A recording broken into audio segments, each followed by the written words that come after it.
Hey guys, it's Ashley from Wholesaling Out of the Box. We are back today to discuss even more of Traction by Gino Wickman. Today we're going to talk about Chapter 5, the data component. So Shawn, go ahead and start.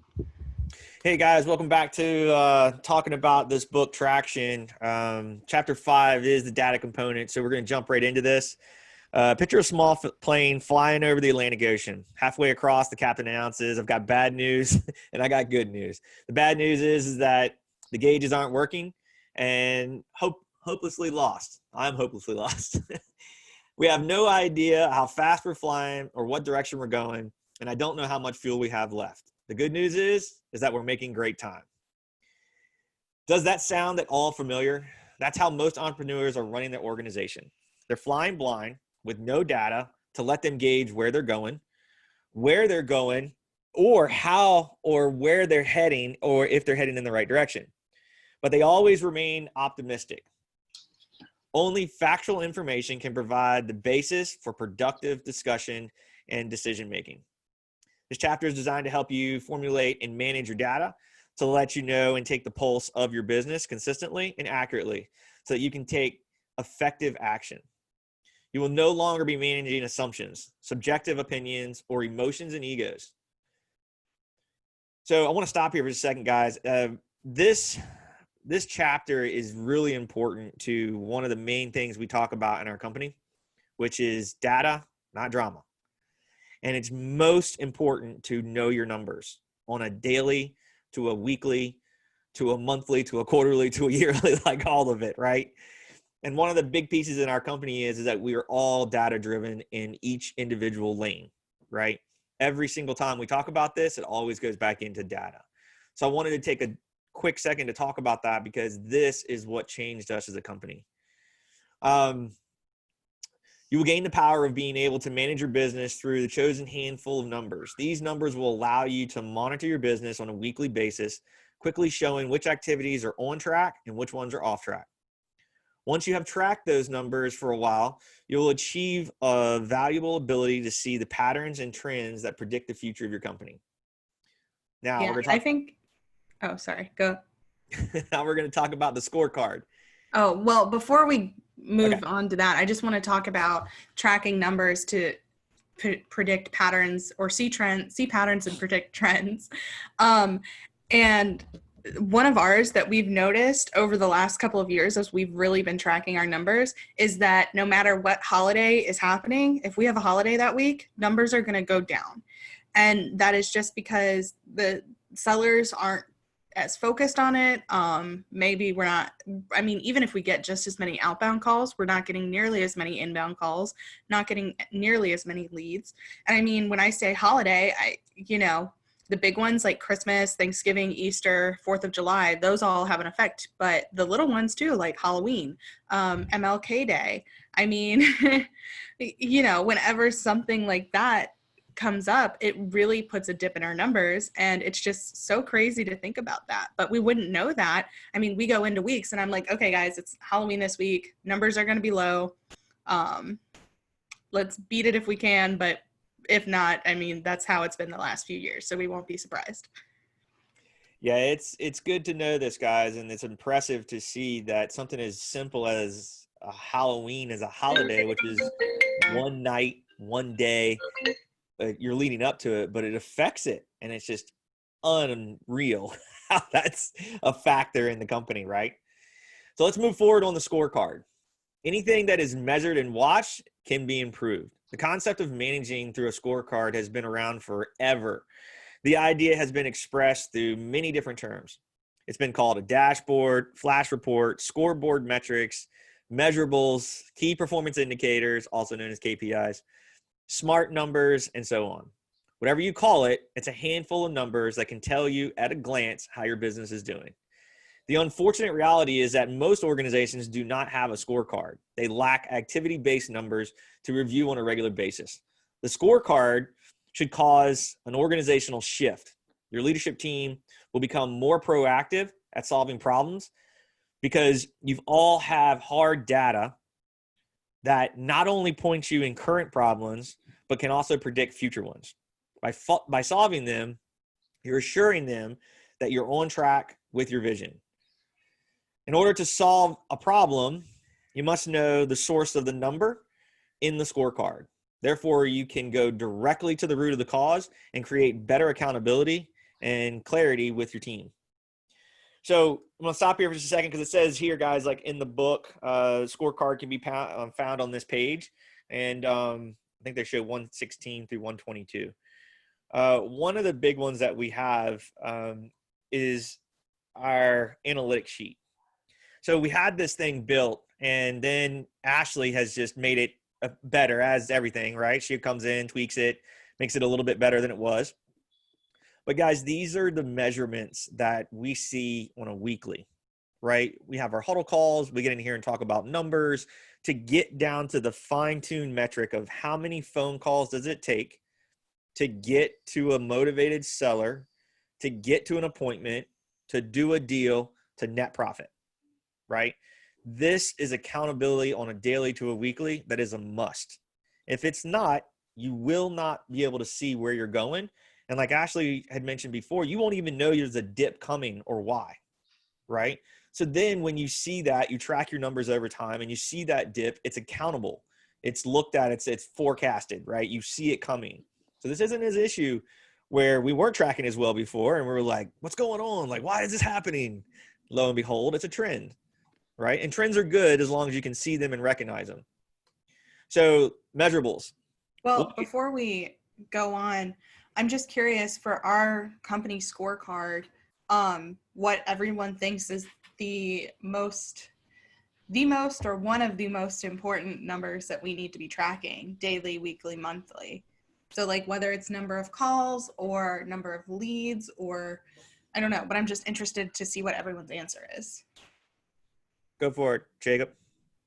So the one that pops into my head the most, and this is probably just coming from the acquisition side of the house, of course, but I think calls out is the number one number for us because everything starts with that. I mean, if you're not on the phone, you're not generating any traction. You're not generating leads. You don't have the opportunity to go out and proceed with walkthroughs and actually talk to sellers and lock up contracts. I mean, to me, that's absolutely number one. Mm-hmm.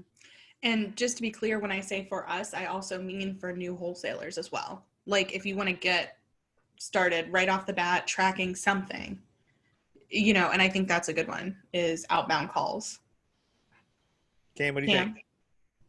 Yeah, that would be number one, but I wouldn't be saying anything different than Jacob. So I would say number two would be calls in or contacts in, however you're tracking a lead coming in, right? So if you have Google AdWords, how many responses are you getting? If you have mail, how many phone calls are you getting? You know what I'm saying? So calls in is definitely number two because Jacob said it best. If you're not on the phone, if you're not talking to people, then you're not doing business in this business. That it's that simple. You have to be talking to them in some way. All right. Let's get to measurables. What gets measurable? Well, Shawn, what about you? You didn't answer. Yeah, totally. Guys, this is from talking from beginner level to, a bigger company level. If you're not generating calls on the phone, dialing, talking to sellers, and then leaving voicemails, leaving texts to have somebody call you back, you are not doing business. The end. Like that's it. If you're not hunting for deals, you're not going to do business. So even when I started this, as clustered as it was and walking around with 10, 20 notebooks, the one thing I was consistently doing was being on the phone, right? Didn't matter when, well, mattered when, but like didn't matter. Like between 9 a.m. and 7 p.m., that was my go-to times. And I would be on the phone consistently, right? Either trying to follow up, getting lost in my notebooks, no matter what, still trying to follow up with sellers. And then also trying to dig into like people that I was going to build the buyers list prior to learning like that didn't matter. I needed to find deals first to sell. So definitely tracking numbers for outbound calls, making the smile and dial, smile and dial. That's the name of the game, right? Get on the phone, make phone calls, track it, and know what you're doing to how much time you're on the phone with certain people. Yeah. So yeah, for sure. Tracking numbers, tracking outbound and inbound calls. Yeah. And I think just to go back to the people that are just starting out, something else that is important to track from the business admin kind of side is marketing dollars you're spending and how that translates to a campaign. So whether or not you're spending on Facebook and you've spent $500 over 3 ads, or you're doing direct mail and you spent $1,000, where is that money going to which campaign? So I think in the beginning, you need to be tracking inbound calls, outbound calls, marketing spent, and how that translates to the various campaigns that you're doing. And I think even just that will give you an awesome foundation so that as you get further along, you realize, oh, I need to be tracking this other number. And you can do that later, but it'll at least give you a basic foundation of where your business is and where you can move forward. Foundation. It's got to be strong. So tracking numbers, knowing where you're going instead of slinging mud against the wall. So highly, highly important. You don't know what campaign's doing good if you're not tracking it. You could be spitting money out on a campaign that's not giving you any performance, right? But you're not tracking it, you won't know that. So good stuff. All right, measurables. What gets measured gets done. Complete mastery of your data component is achieved when you boil the organization's numbers down to the point where everyone has a single, meaningful, manageable number to guide them in their work. This number will enable leaders to create clarity, accountability throughout their team. With a completed scorecard, you can track high-level numbers to a single person at that source. Everyone has a number. That is a key point, guys. I want everybody hearing this message and listening to this replay. Everybody has a number to hit. Doesn't matter what position you are in any company, right? You have to have a number. There are 8 distinct advantages to everyone having a number. Number 1, numbers cut through murky, subjective communication between manager and direct reports. They become a communication tool between managers, direct reports, creating a basis of comparison in unemotional dialogue and results. Again, I'm going to key back into the one thing I always say. Data, not drama. I don't care about the BS that comes with it. Let's just look at the numbers, right? Number 2, numbers create accountability. When you set a number, everyone knows what the expectation is. Accountability begins where clear expectations, and nothing is clearer than a number. Again, everyone has a number. Number 3, accountable people appreciate numbers. Wrong people in the wrong seats usually resist measurables. Right people in the right seats love clarity. Knowing the numbers they need to hit, they enjoy being part of the culture where they are held accountable. Yeah, and I want to pause right there to talk a little bit about our call incentives. And so what that is we figured out the number that we need for communication, whether it be a call, a text, or a talk, which is like a call over 3 minutes, and converted that into a point system. And Cam specifically has told us that what he really likes about it is it sort of gives him that line in the sand so that he knows, okay, am I even on track this week? Have I gone too far? Am I not far enough? I just don't know. And until we had this, it was hard to measure that. So Cam, if you want to speak about that a little bit.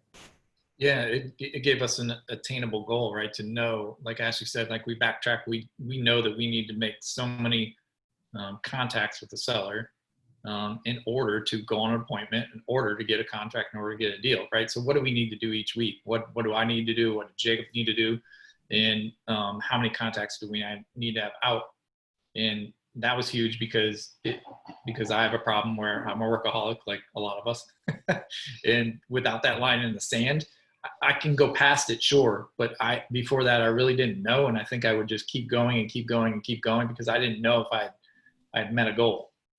So that is obviously Jacob and my number for the week, obviously is the bare minimum of X number of points to get those those touch points with the seller that we have talked about. Awesome. Thank you. That was it, Shawn. We can move forward unless Jacob, you have something.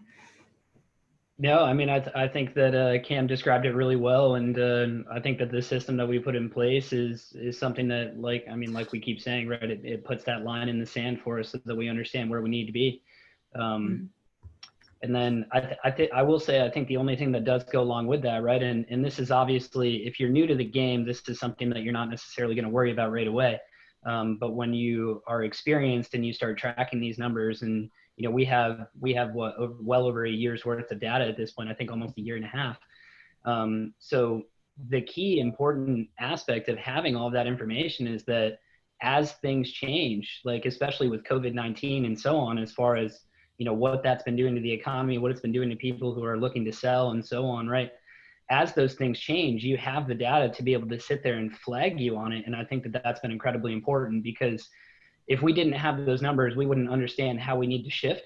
And I think that that's one of the key reasons why we've been more successful than it seems like most people have been over the last few months, is because we track and because we are able to make those changes and those decisions based on what we're finding and what we ultimately track. So yeah, but I think Cam hit it perfectly on the nose as far as that is concerned. It's 100% correct. All right. Numbers create clarity and commitment. When an employee or a team member is clear on his or her numbers and agrees that he or she can achieve it, you have commitment. There is no gray area. Numbers also create competition. There's nothing wrong with a little bit of pressure in the group. Numbers produce results. What gets watched gets improved. Numbers create teamwork. When a team composed of the right people, the key word there, guys, is right people, the right butt in the right seat doing the right business. When you have the right seat and you have the right person that agrees to the number to hit, they ask themselves, how can we hit it? Creating camaraderie and a little bit of pressure. You solve problems faster. When an activity-based number is off track, you can attack it and solve the problem proactively. Unlike with the end result based on numbers that show up after it's way too late to change it. In addition, the use of hard data cuts through all of the subjective and emotional options that create murkiness and lengthened out the amount of time it takes to make the right decision. Your organization accomplishes the third essential component of gaining traction with a clear vision of people in place and data being managed through a scorecard. You're creating a transparent organization when there is nowhere to hide. Your company is open and honest at all times. Any obstacles that stand in the way of achieving your vision will be apparent. Your job is now to remove those barriers and solve the issues holding you back. So to kind of finish this out, before we roll into the next chapter, one of the big things I feel like that's just goes through our company is that we are all on the same page. Everybody has a number to track and everybody has a number to hit, no matter what. And for those people that are listening that are brand new, this is something that you must, and I can only highly recommend you do in the beginning to save yourself time, right? You cannot get your time back. So tracking these numbers allows you to see where you're going and not get as frustrated, right? And allows you to focus more. If you can measure these numbers at the bare minimum of calls out, calls in, and what campaign source it came from and the cost of it, you will know where you're going. Yeah, and one thing that I think we didn't touch on as much is just how important it is to not only track these numbers, but actually look at them, not just quarterly. Quarterly reports are great for like the big picture, but you do really need to zero in on a monthly, weekly, and sometimes even daily basis on some of this stuff. I think calls in and out is a great example of something that you should look at daily, at least in the beginning, so that you can see if you're hitting those points and really, setting yourself up for success to hit those weekly, monthly, quarterly numbers. Definitely. Good stuff. All right. Any other final thoughts on this data component chapter? Jacob, Cam, you guys haven't had the chance to say a lot, but I think it's important, obviously, just to have the numbers that you're striving for and be able to look ahead and predict, to have kind of a leading indicator strategy, right? To see, like Jacob said, we have years of data, right? So we can see and know if we're on track for a month, a week, or even a day, or if we're not. I mean, it's easy to see, but you have to build the data behind it. And it's important that everybody has a number. We have our numbers and we know what they are. Mm-hmm. Yeah, I think so one more thing I'd like to touch on just a little bit deeper, because we've said it here, right? But Shawn says it all the time. It's data, not drama. Now, that being said, like, that's not meant to be, non-empathetic or understanding of people's situations and so on, right? Because we all have things that we're going through on a daily basis as far as time management is concerned and so on.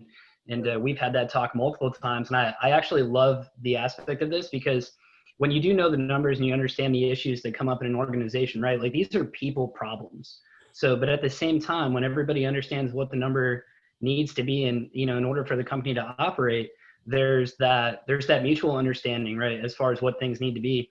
And it does keep things very transparent within the organization. Like, one of the things I love most about our team is the fact that we all can be extremely open and honest, to the point where, like, I think that Kim, Ashley, and Shawn probably know more about my life than I would say probably 99 out of 100 people in it. So, and that's awesome to me, because having that kind of background and that ability to share what's going on with the team is an amazing thing to have. And that's going to make any organization successful, right? When you know that you can trust people to that level. But that being said, there also comes the understanding that you still have to hit the number, right? Things still have to work. They still have to function moving forward. That's what's going to keep the company moving. And I think that it's really important to make that distinction. Data, not drama is not meant to be one of those things where you're not understanding and empathetic to the people that are in your organization. It's simply meant to keep everybody on the same page and to keep that open, honest discussion moving forward, so that when it can come up, you can figure out, is there a problem that needs to be solved? Or, is this something where maybe the right person is not in the right seat? And maybe that's something that needs to change, right? But that's what all of this ultimately allows you to do. It allows you to get on that understanding and then to have those conversations, so that if need be, you can make changes moving forward.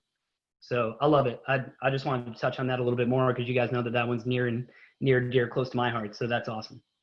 Yeah. Shawn, any final thoughts before we sign off for this chapter?